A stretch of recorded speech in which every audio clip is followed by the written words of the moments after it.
Você é um cara que tem uma experiência muito vasta, como você acabou de mostrar pra gente aí de televisão, rádio, etc. Uma coisa nunca entrou na minha cabeça. Por exemplo, segundo as pesquisas, que eu não acredito, a gente já teve essa conversa, o Vasco é a quinta maior torcida do Brasil. Isso é mentira. Não, eu também eu não acredito. Pra mim por sermos vascaínos, não. Não. Eu vou provar a vocês. Mas o ponto não é nem esse. Eu queria entender como é que um clube do tamanho do Clube de Regatas Vasco da Gama não tem espaço na televisão. E aí, eu vou abrir um leque aqui do seguinte: não me venham com a desculpa de que porque o Vasco tá mal há muitos anos, porque o Corinthians estando bem, estando mal tá na televisão, o Flamengo estando bem, estando mal tá na televisão, o São Paulo, o Palmeiras. E aí os outros, Vasco, Fluminense, Botafogo, o próprio Santos tem um preconceito lá em São Paulo por não ser da capital. A gente tem Grêmio, Inter, Cruzeiro, Atlético. Fala-se quando está bem, está brigando por título, etc. Pensando em mercado, em audiência, a torcida do Vasco era expressiva. Por que o Vasco não tem espaço na televisão, vindo de você um cara que veio da TV? Porque nenhum desses clubes que você citou teve um cara chamado Eurico Miranda. Esse foi o cara que dividiu a opinião pública. Quem gostava dele era o torcedor do Vasco. E quem passou a odiar ele, todos os outros, até quem torce para o Vasco, está na mídia. Por quê? Você chega aqui no Grupo Influência, você é bem tratado. Sim. Todos. Quem é convidado, quem é da casa, todo mundo é bem tratado. Você não vai em nenhum lugar que você é maltratado. Então, assim, ir ao Vasco era aquela, porra, tem que cobrir o Vasco. Caramba, cara, que coisa. Aí os seguranças... Hoje não, de alguns anos para cá não é assim, mas... Na gestão Eurico Miranda era uma coisa que você ficava tenso.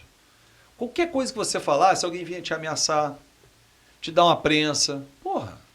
Por quê? Porque ele se achava dono do Vasco. Dono. Achava, não, tinha certeza que ele era dono do Vasco. Então, esse tipo de atitude foi antipatizando a mídia.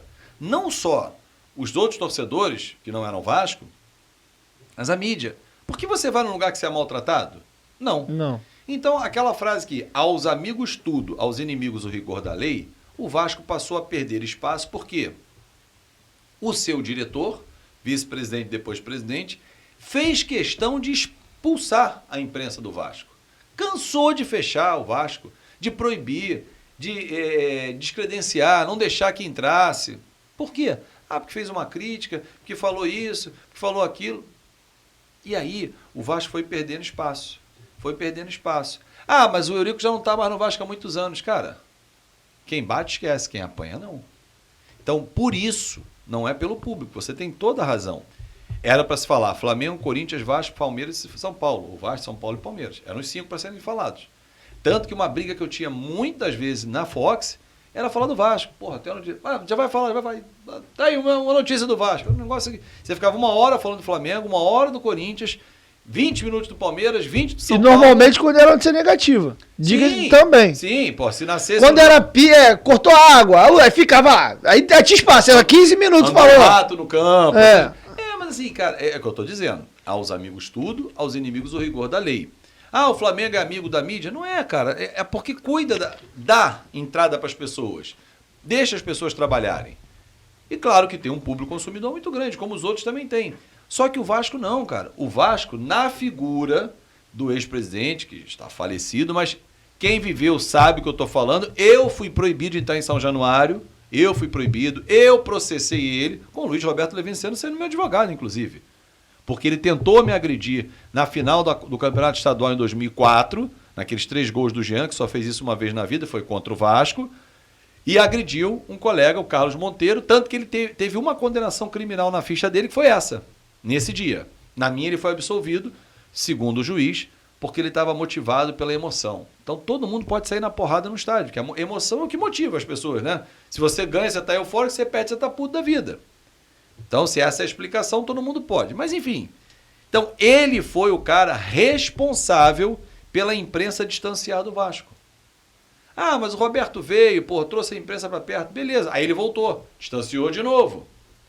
Aí depois veio o Campelo, que não sabia o que era. Né? Até hoje acho que ele nem sabe o que foi. Quis ser um Eurico, nada, é um médico, ponto. Mas enfim, passou.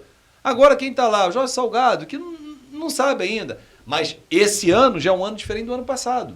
O ano passado, por mais que nós tivéssemos a Covid, tivéssemos o distanciamento social, Esse ano já se tem uma aproximação da imprensa. A gente já entra no clube, já faz a cobertura dos treinos, consegue marcar. Aqui mesmo já vieram o Edmar, o Nenê, o Carlos Brasil. Então, assim, existem questões que vocês vão... Peraí, cara, a imprensa não é inimiga. Você tem que ter a imprensa do seu lado porque é importante. É um elo que você vai levar nós, clube, para o torcedor. E de graça. Você não está pagando a imprensa. As pessoas acham, você é vendido. Você... Cara, não tem preço nenhum nisso. Você quer conteúdo, não quer? Pô, então vou lá. Amanhã o Salgado quer te dar uma entrevista. Não vou não. Só conto Salgado. Então, meu irmão, tu faz canal de Vasco pra quê? Tu não vai ouvir o presidente? Faz as perguntas que têm que ser feitas. Então, assim, eu acho que o Vasco, através do Eurico Miranda, distanciou. E isso paga-se um preço até hoje. Vai levar um tempo? Vai levar um tempo. Se for vendida para a SAF, e se quem assumir a SAF tiver essa visão de distanciar, aí, irmão, vai ficar cada vez mais longe do noticiário. E aí, tem um detalhe. Talvez os produtores de conteúdo que somos nós, de Vasco, possamos entrar nesse vácuo. Não, mas nós entramos nesse vácuo. Sim. Se você perguntar pro Mário Coelho por que foi que ele foi o primeiro grande canal do Vasco que ele criou, foi por isso. Eu, Diego, criei meu canal do YouTube no Vasco por isso. Tem quantos anos já o teu? O meu vai fazer 3 anos em agosto. Então. Meu canal tem 2 anos e pouco. Então, assim, eu assistia o Redação Sport TV, o Seleção, o Rádio Fox, pra ouvir notícia dos outros. Eu me alimentava de conteúdo do Vasco pelo Net Vasco. Sim. Eu não tinha conteúdo do Vasco na televisão. É porque como eu sempre gostei de acompanhar o que estava acontecendo em todos os locais, então eu via programa esportivo. A própria televisão criou os influenciadores. Sim. Pega lá o Botafogo, a gente tá falando do Vasco, dizem que é a quinta maior. Tu imagina Fluminense, Botafogo. Foi aí que foram surgindo influenciadores desses clubes. Exatamente. De uma necessidade da própria pessoa. Claro. Pô, se eu sou torcedor, tenho essa dificuldade, por que não eu agora vou fazer? Foi assim que surgiram os influenciadores. E eu nunca mais esqueço que o Zé Colmeia, quando falou pra mim, eu falei, Zé, vou fazer um canal do Vasco. Porra, do cacete, porra, aquelas coisas do Zé. Ele falou, sabe o que vai ser legal, Fabinho? É que as pessoas que cobravam que a mídia trouxesse informação do Vasco, tá vindo um cara da mídia fazer o canal de Vasco.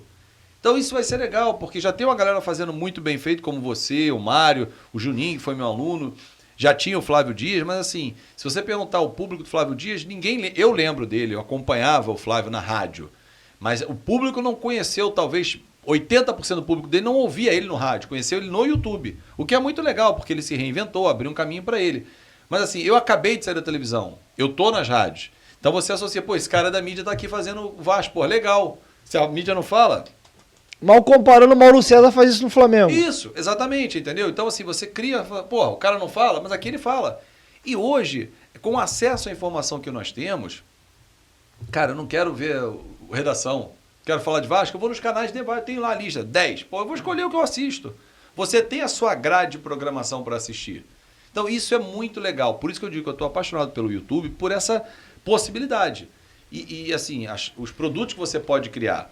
Nós aqui estamos fazendo um podcast, que eu também tenho no canal, só de Vasco. Eu faço as narrações dos jogos, só do Vasco.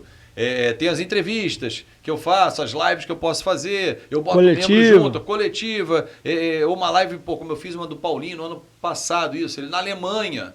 Pô, quando é que eu entrevistaria o Paulinho se não fosse a internet e a Covid, vamos dizer? Eu teria que ir na Alemanha, pô, cara, de casa, mandei um link, pô, foi 0800 isso. Então, assim, a pandemia veio mostrar que dá para se reinventar,